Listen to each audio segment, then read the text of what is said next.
मोअज़्ज़िज़ ख़वातीन हज़रात आदाब नमस्कार।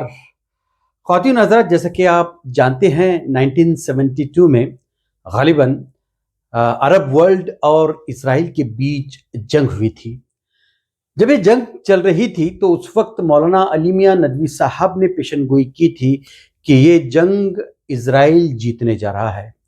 हालांकि इसराइल के मुकाबले अरब के सारे कंट्रीज थे। इसराइल एक छोटा सा कंट्री, लेकिन मौलाना अली मियां नदवी ने पेशेनगोई की कि इसराइल जीतने जा रहा है। वजह उसकी उन्होंने ये बताई कि इसराइल तकनीकी तौर पर और डिफेंस सेक्टर में इतना मजबूत हो गया था जितना कि अरब कंट्रीज कुल मिलाकर नहीं थे। उस वक्त की जो इसराइल की प्राइम मिनिस्टर थी, उसने भूखा रहना पसंद किया, लेकिन अपने डिफेंस के लिए उसने मजबूत तरीन कीमती से कीमती डिफेंस असला अमेरिका से खरीदे थे। हालांकि बहुत अपोजिशन हुई, लेकिन वो अपोजिशन को मनाने में भी कामयाब रही और जितना असला खरीद सकती थी उतना असला उसने खरीदा और टेक्निकी तौर पर अपने आप को बेहतरीन अंदाज में मजबूत किया, जिसकी बिना पर इसराइल ने वो जंग जीती। अब तक ये कहा जा रहा था कि इसराइल डिफेंस के तौर पर मजबूत हुआ है, लेकिन ईरान अंदर ही अंदर अपने आप को तकनीकी तौर पर मजबूत बनाता जा रहा था। लोग ये कह रहे थे कि ये जो जंग हुई ईरान और इसराइल की, यकीनी तौर पर इसराइल जीतने जा रहा है, लेकिन जो तैयारी ईरान ने की, जिस तरह से उसने अपने आप को मजबूत बनाया तकनीकी तौर पर और डिफेंस के तौर पर, सारी दुनिया अब ये जान चुकी है और ये देख चुकी है कि किस तरह से ईरान ने चारों खाने चित इसराइल को किया। ये हुआ तब मैंने जो दोनों मिसालें पेश की कि किस तरह से इसराइल ने अरब के साथ जंग जीती और किस तरह से ईरान ने इसराइल को चारों खाने चित किया। ये सिर्फ और सिर्फ तकनीकी तौर पर अपने आप को मजबूत करने के बिना पर। बात अगर हम हिंदुस्तान की करें, बात हम हमारे देश की करें, क्या हमने अपने आप को तकनीकी तौर पर और डिफेंस के लाइन से उतना मजबूत किया है? हमारे अतराफ बहुत सारे दुश्मन मौजूद हैं।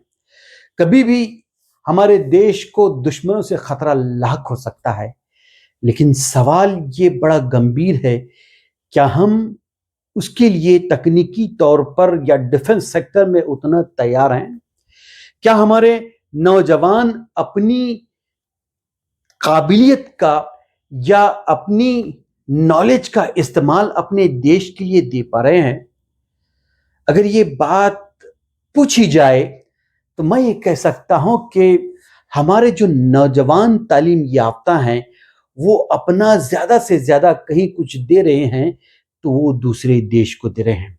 हम खुश हो रहे हैं कि हमारे देश का कोई फर्द फलां देश की कंपनी का सीईओ बन गया है या सीईओ बन गया है, लेकिन वो किसकी खिदमत अंजाम दे रहे हैं? वो किसी और कंट्रीज को मजबूत बना रहे हैं। हमारे बहुत सारे साइंटिस्ट, हमारे बहुत सारे इंजीनियर्स नासा में काम कर रहे हैं, किसको मजबूत कर रहे हैं? हमारे बहुत सारे साइंटिस्ट, हमारे बहुत सारे टैलेंट्स विदेश कंपनियों को अपना टैलेंट दे रहे हैं। क्या इससे देश को कुछ फायदा हो रहा है? क्या ये जो बाहर जाने वाला तबका है, ये बाहर जाने वाले स्टूडेंट्स हैं, क्या अपनी खिदमत देश को नहीं दे सकते?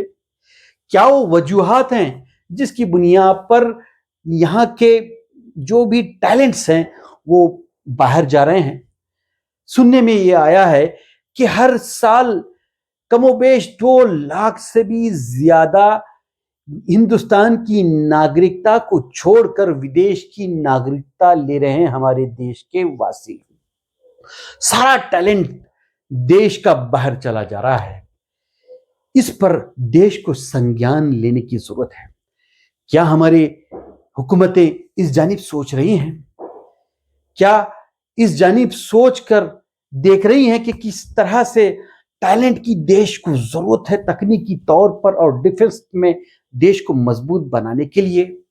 आज हम देख रहे हैं कि हमारे हुकूमतें सिर्फ और सिर्फ एक दूसरे को लड़ाने में लगी हुई हैं, हिंदू और मुसलमान करने में लगी हुई हैं, मंदिर और मस्जिद के झगड़ों में लगे हुए हैं, यूनिफॉर्म सिविल कोड जैसे मामले को लेकर, 3 तलाक के मामले को लेकर, वक्फ के कानून को लेकर देश में पेचीदगियां फैलाने में लगी हुई हैं, देश में अफरा तफरी का माहौल बनाने में लगी हुई हैं।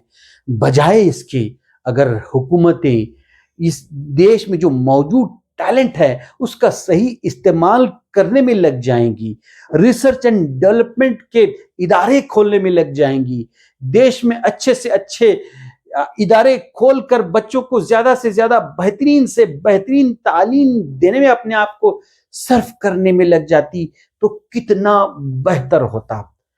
क्योंकि यहाँ के स्टूडेंट्स को लग रहा है कि उनका यहाँ पर फ्यूचर सिक्योर नहीं है, इसलिए वो लोग देश छोड़कर अपनी सेवाएं दूसरे देश में देने के लिए जा रहे हैं। अगर सही टैलेंट का इस्तेमाल देश में हो जाता, देश की तरक्की में हो जाता, देश को डिफेंस में मजबूत करने में हो जाता, देश को साइंटिफिकली डेवलप करने में अगर हम अपने टैलेंट का इस्तेमाल करते तो देश का कितना भला होता। हम यूं ही कह रहे हैं कि एक न एक दिन देश को विश्व गुरु बनना है। क्या देश विश्व गुरु इस तरह से बनेगा?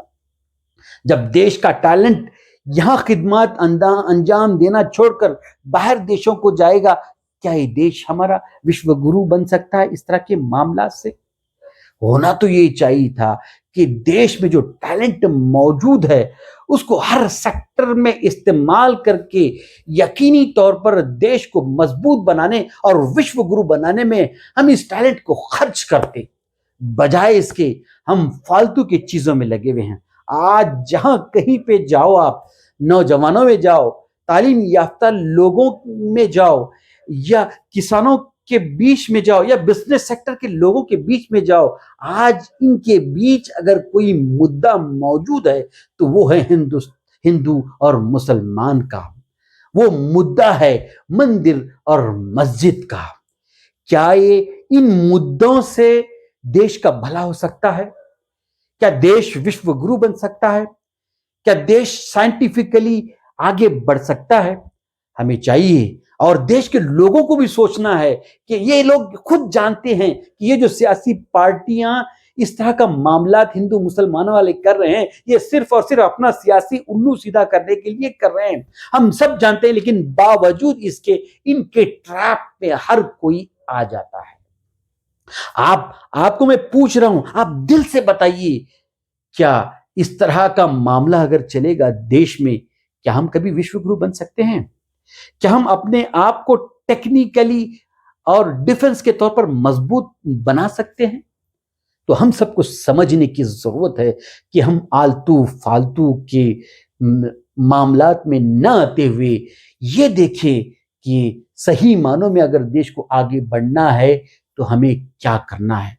हमें चाहिए कि हम इन पार्टियों को मजबूर करें कि वो डेवलपमेंट के काम करें, देश को आगे बढ़ाने वाले काम करें, तभी हम दुश्मनों से बच सकते हैं, अपने आप को तकनीकी तौर पर बड़े पैमाने पे आगे बढ़ा सकते हैं। यकीनी तौर पर अगर हम ऐसा करेंगे तो हम ये कह सकते हैं कि देश एक न एक दिन विश्व गुरु बनेगा। आपने मुझे सुना, बहुत बहुत शुक्रिया। आप इस उन्वान पर अपनी क्या राय दे सकते हैं? आप कमेंट में देकर ये बताएं कि हमें क्या करना है।